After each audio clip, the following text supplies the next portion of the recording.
Hello, everybody, and welcome. Welcome to the Words, Women, and Wisdom radio show. I'm your host, Yvonne E.L. Silver. I'm your show host because my mission is uplifting the spirit of humanity. Big job. And how I'm choosing to do that is by showcasing amazing women on the show who've risen from some sort of tragedy to triumph, chaos to confidence, and are now doing amazing things in their community and contributing globally. So as a female founder and entrepreneur myself, a certified executive coach and chartered HR professional, I've helped thousands of people find excellent career choices. In the past 10 years in particular, I've been supporting primarily senior women excelling in their leadership and especially in their confidence. So today, I work with women entrepreneurs and leaders who are ready to flourish in business, to engage and expand their team, grow their business with ideal clients, have more sales for a sustainable business that is fun, because I believe that we can have balance as female entrepreneurs and be great role models for our children as well. So with that said, I'm delighted to be joined today by my guest, Jennifer Hough. And Jennifer is an amazing woman entrepreneur. She's also somebody that I know has a ton of personal resilience herself and has been sharing her amazing skills and insights globally. Jennifer is a best-selling author, a seer, and a lover of life. She made a traumatic transition in her 30s from working for a multinational corporation doing forecasts to seeing life, people, and the world as an energy holograph. She now travels the world acting as a conduit for those who seek the ability to fully live out their purpose with clarity and with confidence. Why? Because it became clear that we're ready as human beings to be free to expand our compassion and our energy to enjoy our lives, fully enjoy our lives, instead of living out of fear and control. Really interesting given the times we're in today. She engages metaphysical tools that bypass the need to constantly analyze by going direct with consciousness. I want to know more about that. Jennifer's work is for those who know that it's time. It's time for a change, time to be fulfilled, and time to find out that something more is waiting for us. So we will be interviewing with Jennifer in just a moment, and I think you'll find this really intriguing. Let's see. I was born in Montreal, Canada, to parents, one of whom is a teacher, and my father is actually an entrepreneur who significantly came from a family with a very type A father, because my grandfather was going to prove his father wrong. And so there was an intensity to my father's lineage, so much so that what I had the experience of growing up was perfectionism was highly valued. And so there are not so good sides to perfectionism, i.e. the pressure that one puts on oneself. That definitely happened to me. But at the same time, the benefit of being a perfectionist is that everything you pursue, you're pursuing with some degree, even if it's sometimes an illusion, of excellence. And so I was extremely driven. I thought the world was going to fall apart if I did not get it perfect. And oftentimes, what would happen to me is a lot of yelling and screaming if I didn't get it perfect. So, I had lots of evidence that that was true. So that was sort of a formative aspect of my upbringing. And then for me, I graduated from a really great university in Ontario in Canada, from economics and sociology. And I worked for a great big multinational, and my specialty was economics and negotiating contracts. But that sounds a long way from what I do now. The Jennifer that I met this January at the EBC retreat. Mm-hmm. And I know that now you have an amazing company, Yes. The Wide Awakening, and Yes. you're literally training or retraining people's consciousness. Yes. Yeah. And so, to a new operating system. To a new operating system. And yeah. the long and the short of it is this: I got very sick in my late 20s.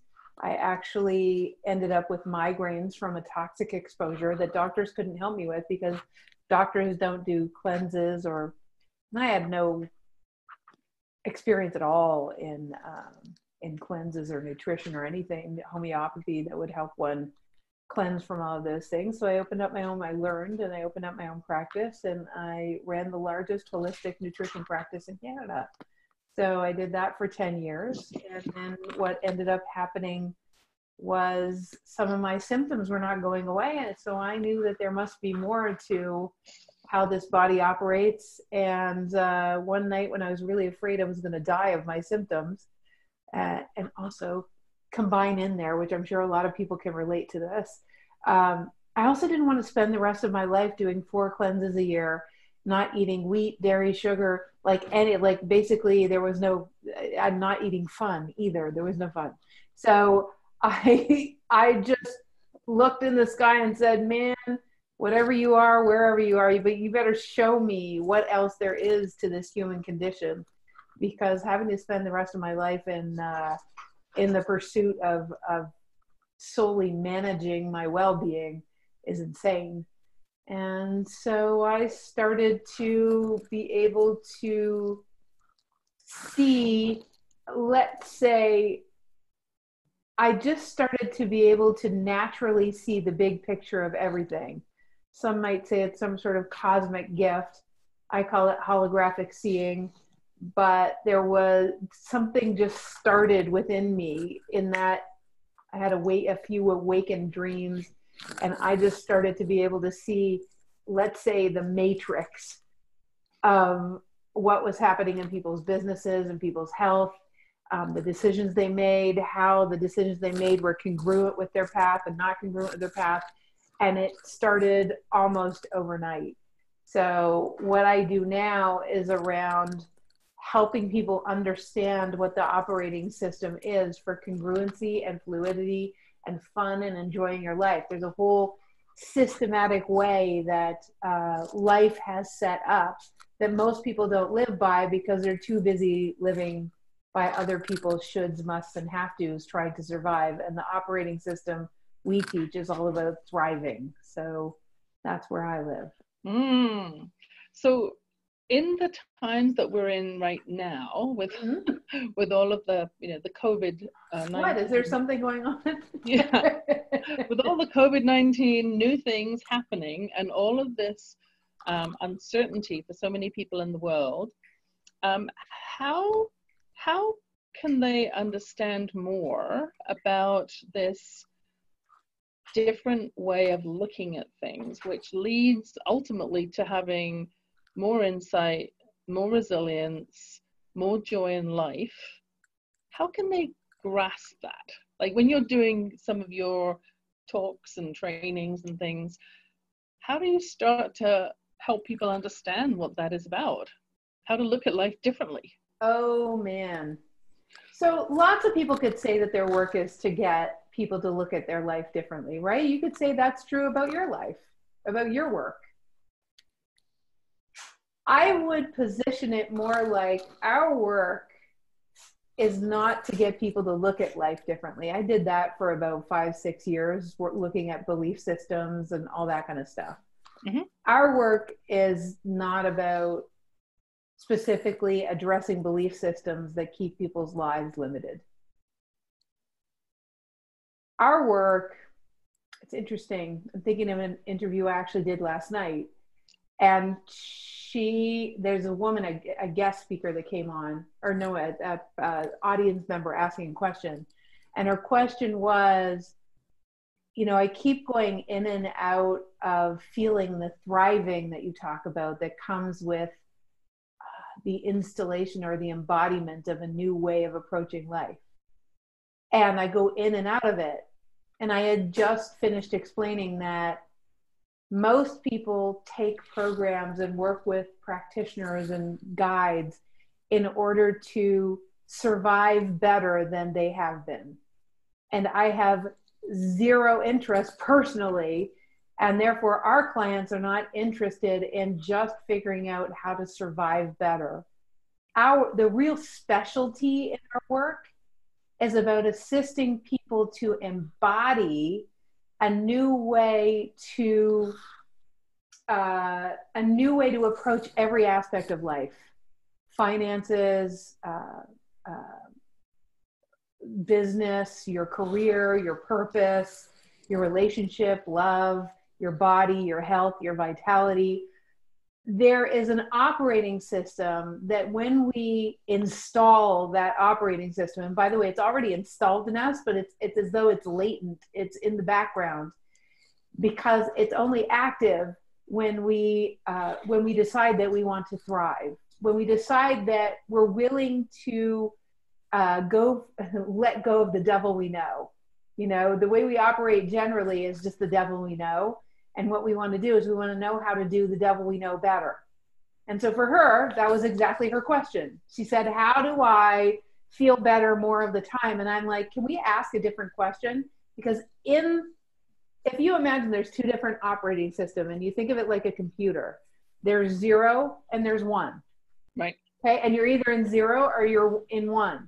If you're asking a question from 0, survival, your question would be, how do I feel better more of the time? It would also presume that you have to slowly work your way up to thriving, that it's by unlearning all of the things that are in your way. Well, I called baloney on that about a decade and a half ago. And I said, there's no way. Trees thrive, nature thrives, the air thrives. Biophoton packages of light travel the earth 7 times in a second. We're made of packages of light. This feels like a very 3-dimensional solution to me, i.e., let's just do it linearly. It feels like this other journey takes a little more courage at first, because you have to let go of everything you're familiar with. But if you understand how the new operating system works, what happens is you'll have that courage, you'll have it all day long. Because if you could see, feel, and cellularly sense the truth of how easy it is to operate and thriving all the time, if you could embody that and understand it very, very deeply, all of a sudden your interest in doing anything within the realm of surviving becomes very little. And so I started to look at, so what is that? It's literally what I'm writing a book about right now. I just discovered the book title. You want to hear it?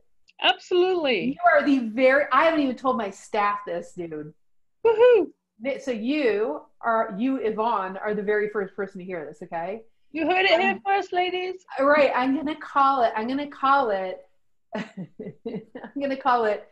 The Diabolical Plot for World Peace, and in brackets, and other stuff. Okay. Now that sounds like something that Malcolm Gladwell would put as a title. You know, I love Malcolm Gladwell. I loved his last book. But anyways, that's the deal. So anyways, the diabolical plot for world peace is also the diabolical plot for individual peace and thriving and enjoyment.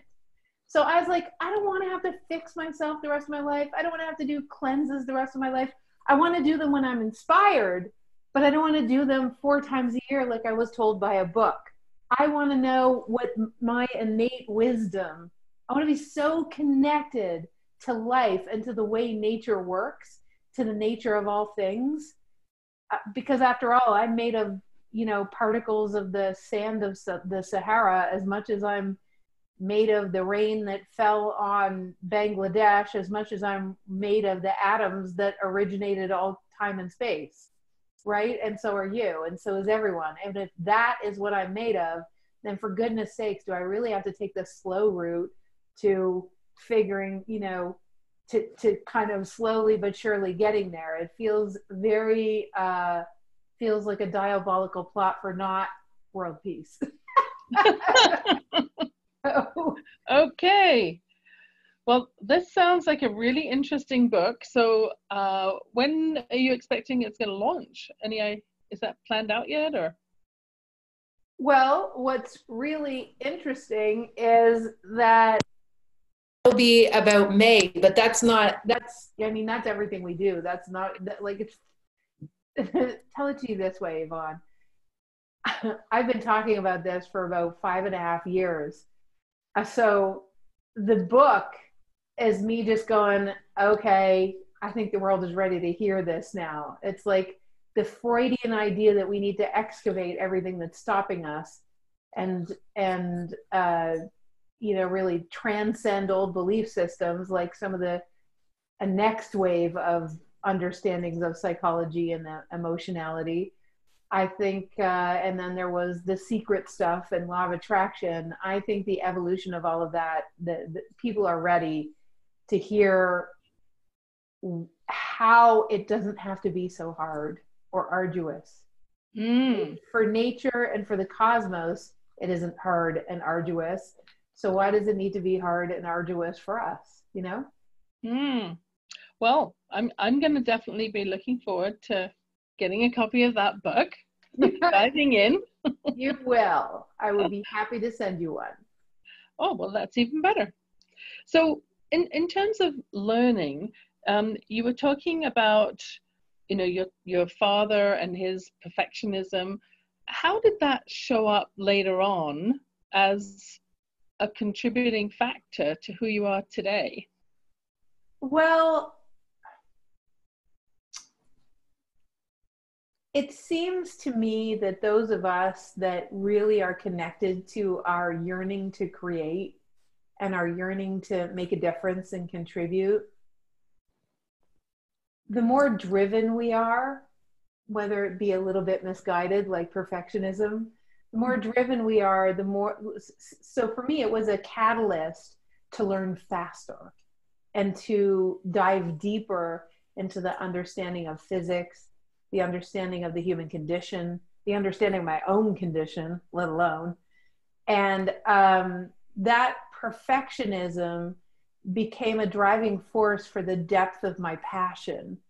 And what that perfectionism turned into, instead of excavating the perfectionism idea, like that, the whole idea that you needed to get everything right in order to somehow get a closer seat to God in heaven, I just shifted it. I transmuted it into, actually, I have a great deal of passion, not to somehow attain some deity status, but I had a passion that drove me so strongly that didn't require perfectionism anymore.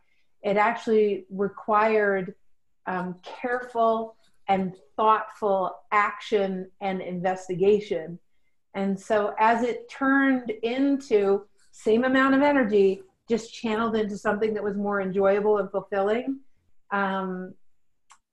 that's when my business really exploded and became incredibly resilient.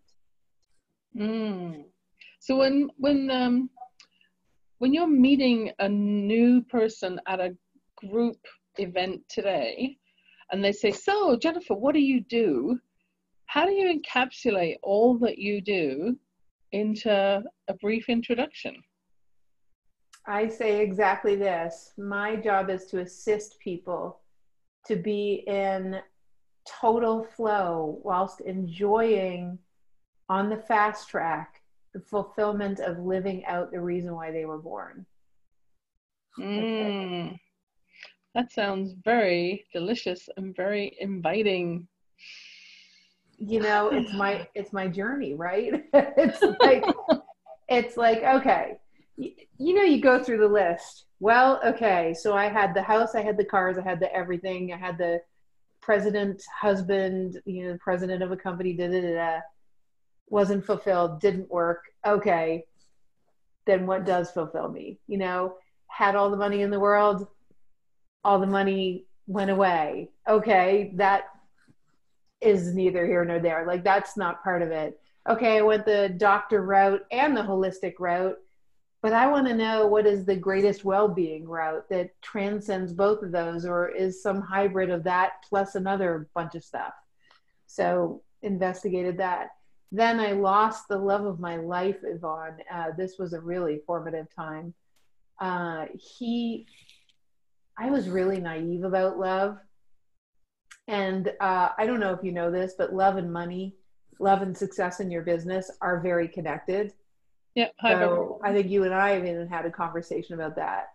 So the flow of love and the flow of money are very, very connected. And what happened was I left my husband and found literally my soulmate. And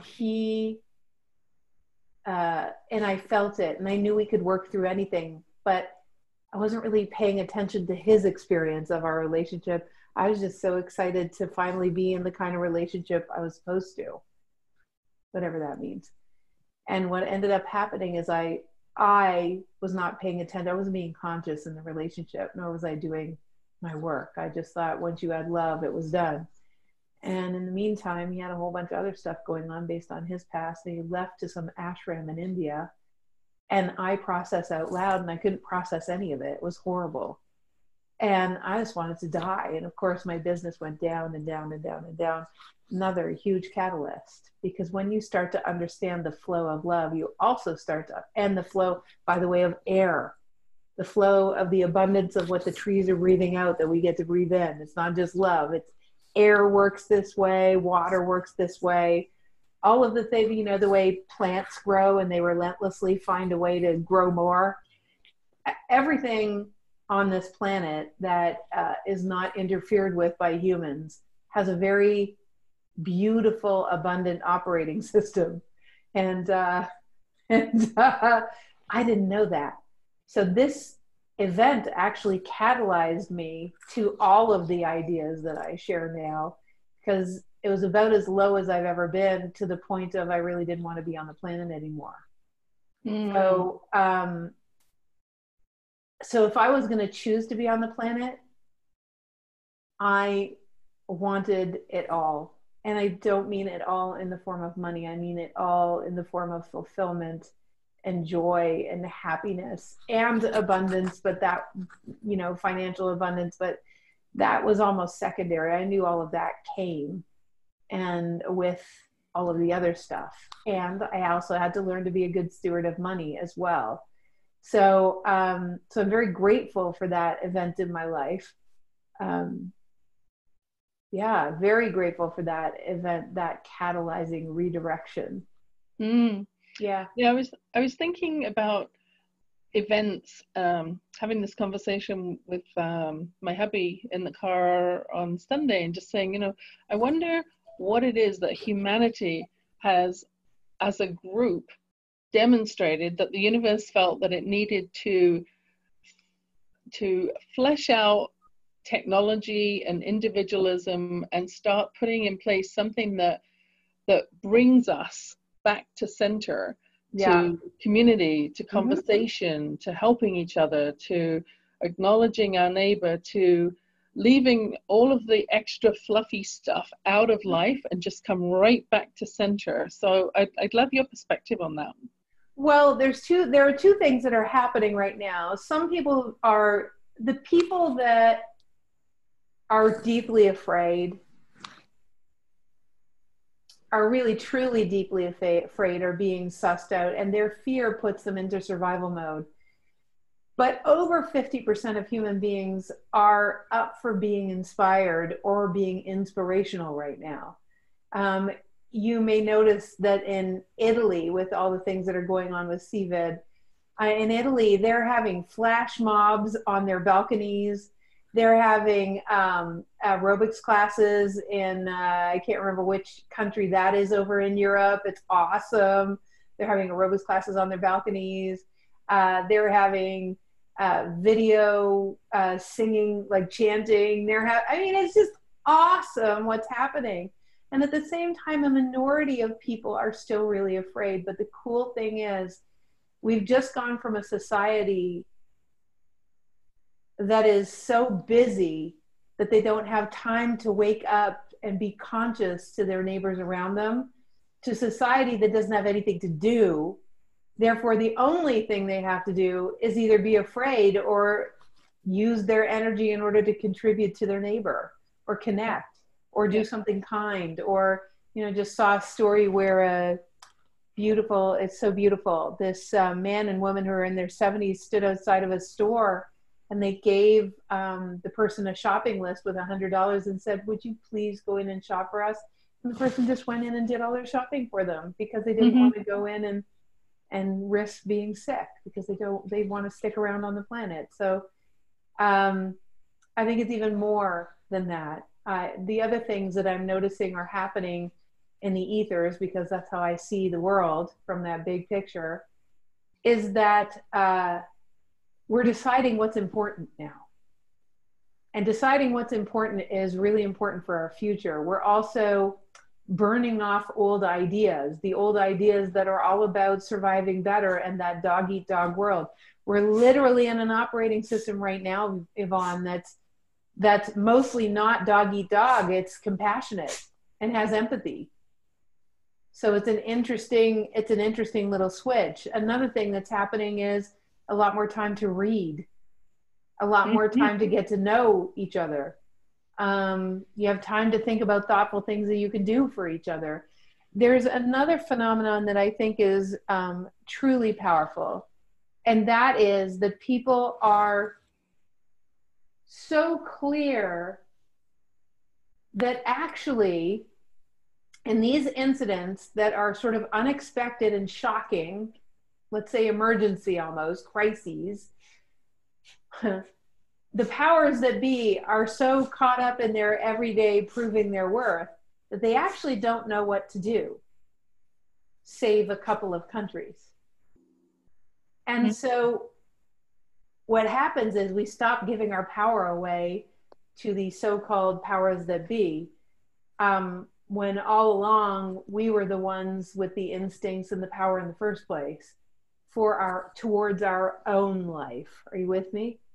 Yep. And so since we're the ones that are connected to our own greater wisdom, and somebody else who may look like they have power or have more money definitely is not your greater wisdom. But we've as a society, we've given away our power so much to one side or another. And now we're realizing that they really don't know what they're doing, and that truly we get to take our power back. So, yeah. Well, that's definitely, essential. definitely I can feel that connection to the work that you're doing. And certainly with, some of my past experiences, I have also been swayed by some of the, industry leaders and greats, the gurus who've got the system and they know how to do it. And at the same time, sometimes that system, which has led them to be, a billionaire, is so far removed from where one person is at in their business and experience. Yes. The leap is just way too big. And, sitting and acknowledging, and listening, tuning in and saying, is this really the best choice for me today? What's beautiful, absolutely. What's beautiful about what you just said is, in our work, we say there are no gurus. There really are no gurus. You are meant to be your own guru. It doesn't matter how much money or financial success or business success someone has had. A, it doesn't mean they're deeply fulfilled. B, it doesn't mean they're deeply happy. And C, it doesn't mean that their way is your way. There are masculine ways, there are more feminine ways, there are circular ways. But one thing I know for sure after working with tens of thousands of mostly women all over the world is that the most important way is your way.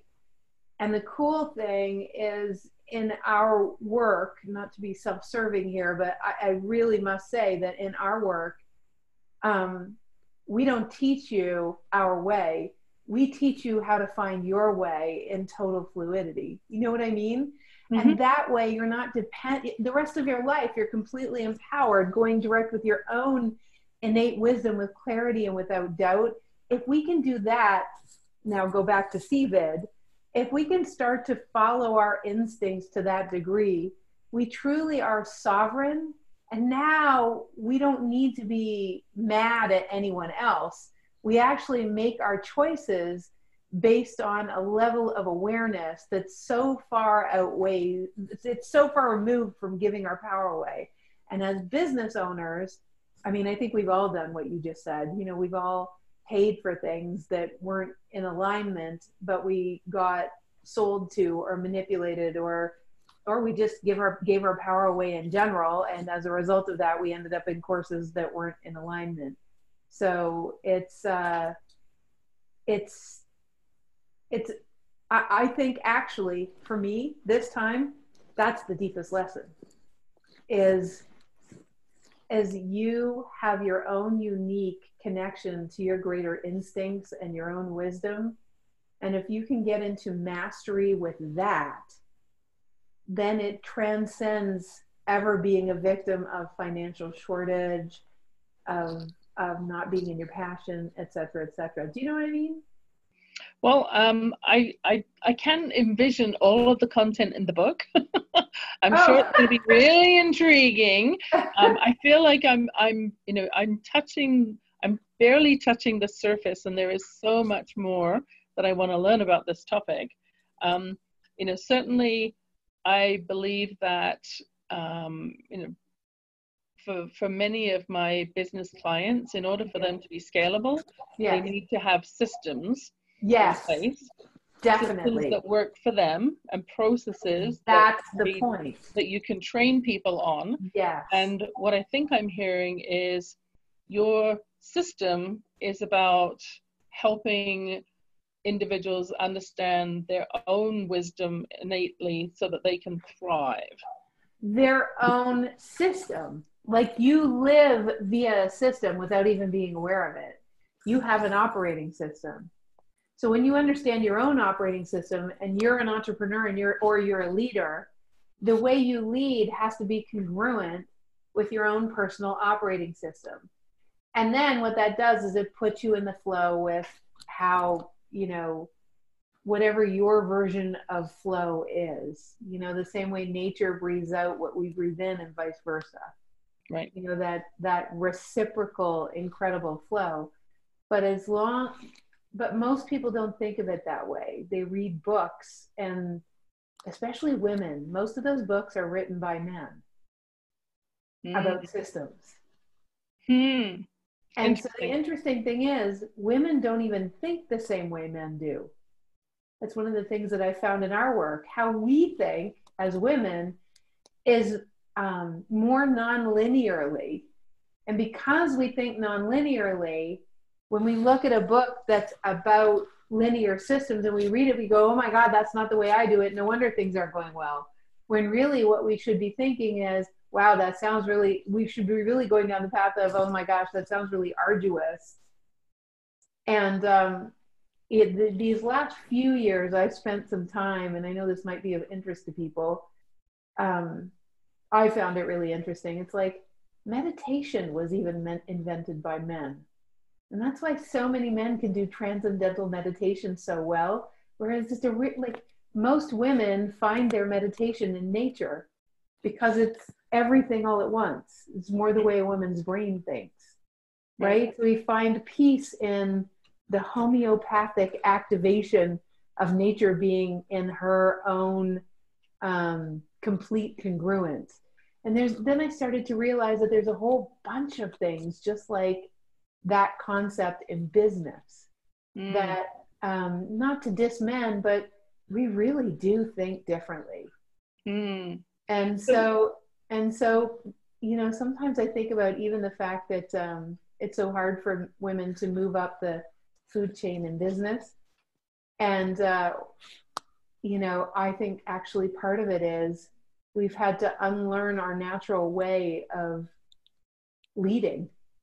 And now it's time to actually bring those two ways together and find a more integrated way of leading. So And all of that is within our grasp. It's a great time to be, alive right now. Even right now, that divine feminine, nurturing, caring, compassion is being activated because of what's going on in the world. So interesting times, Yvonne.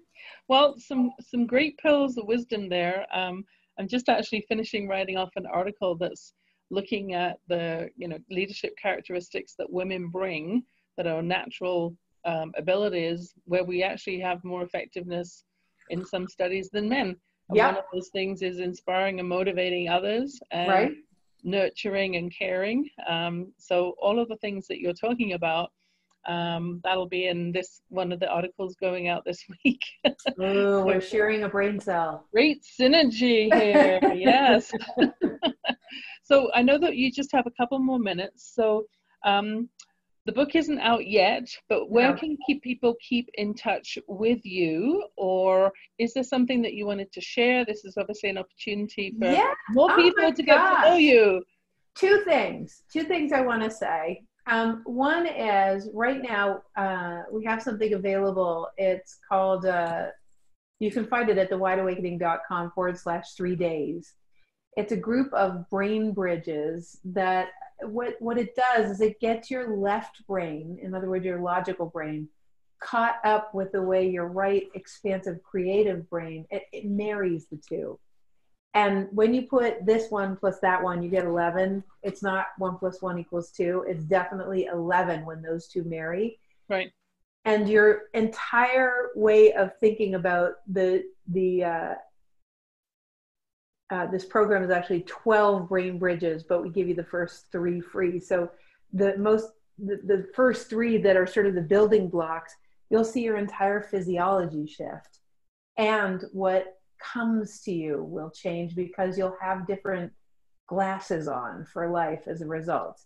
So they're completely paradigm shifting brain bridges that transcend the need to change beliefs.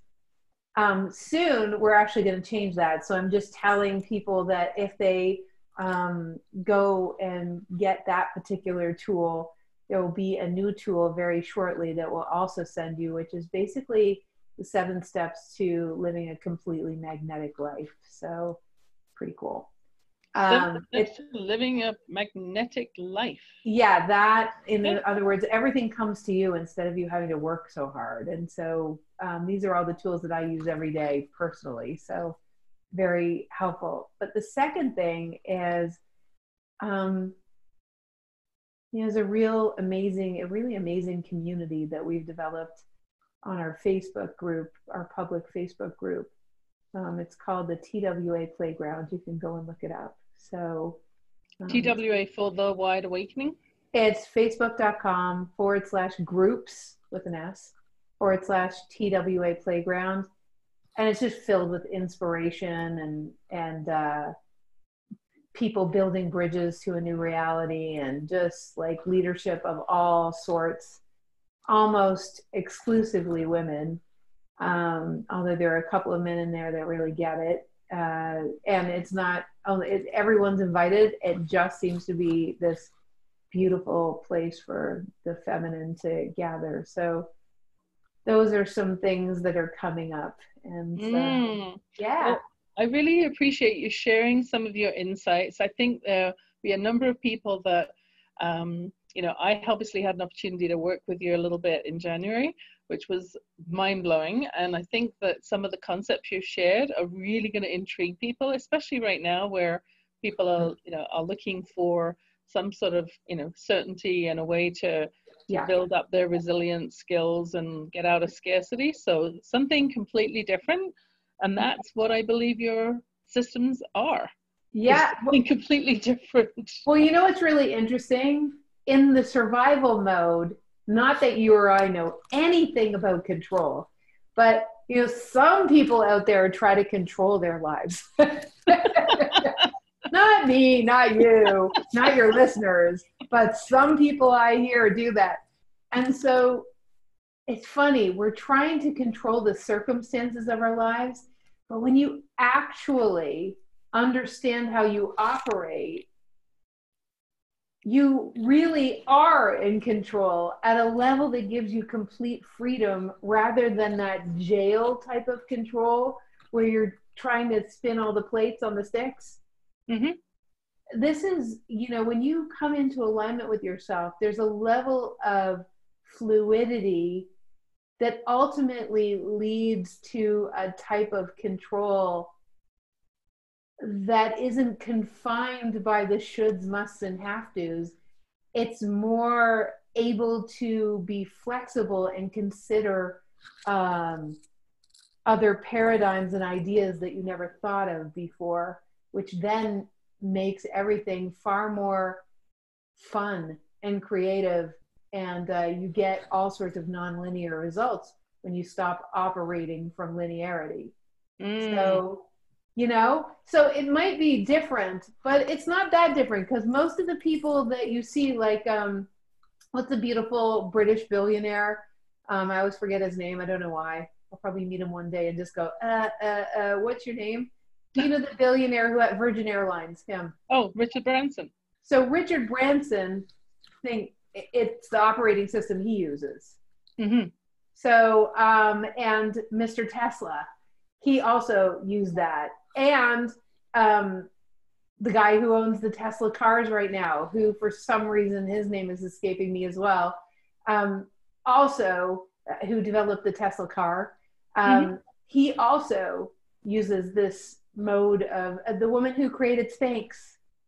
Right. Also follows this particular operating system. You still need systems. It's not all over the place, but the systems match you. They match your natural flow. You see what I mean? Yeah. So it, you know, it's a different way of thinking. Well, as you were talking there, I had this vision, instead of being the one with the sticks and the plates, of basically just showing up and beaming and radiating your gifts. You do, but you still need systems, because you have to have a container or people will be driven mental. Because truly, your team, like, we have systems in my office, but we threw out the systems that we were given by outside books and forces and all that kind of stuff. And we had to develop the one that was a collaboration of all of our different natural propensities. And we did that. And this team of 6 people do what 13 people used to do. Yeah. Because of finding that degree of flow. I mean, it causes such ridiculous efficiency and also enjoyment because it operates like we do. Woohoo! Yeah. So at the end of the day, if you are listening to this and thinking, yeah, I definitely want more flow in my life, Jennifer is doing amazing work. Looking forward to hearing more as the Diabolical book comes out. In the meantime, thewideawakening.com is one place to learn more about her, and I appreciate you sharing that gift. Thewideawakening.com/3 days will get you started understanding a little bit more about the amazing work that Jennifer does. And thank you for joining me today, Jennifer. Oh, I'm so happy to be here, Yvonne, and thank you for all that you do in your world and for the world, and for following your own, you know, heart's call. Heart's call is right. So on this topic of words, women, and wisdom, the modern art of confident conversations, if that's piqued your interest and you hadn't understood what that was all about, you can also hop over to my website and download a 3-chapter excerpt as my gift to you for listening today. And that is wordswomenandwisdom.com. So have a beautiful week and stay resilient. And thank you, Jennifer, for your time. Bye. So great to be here. Thanks, my love.